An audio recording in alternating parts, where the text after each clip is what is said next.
Shared update groups allow group members to update content shared with the group. These groups are beneficial when multiple people need to update the same maps or apps, including item details for a specific project. For example, a team of arborists creating a tree inventory map with informative pop-ups that will be shared with the public.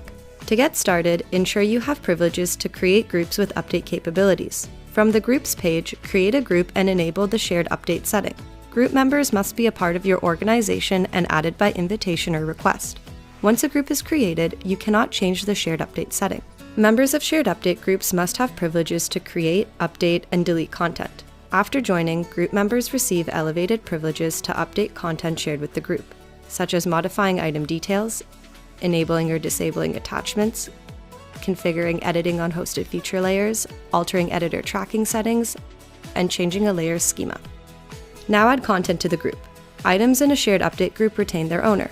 Some actions are reserved for item owners and administrators, including moving, sharing, deleting, or changing the ownership of an item.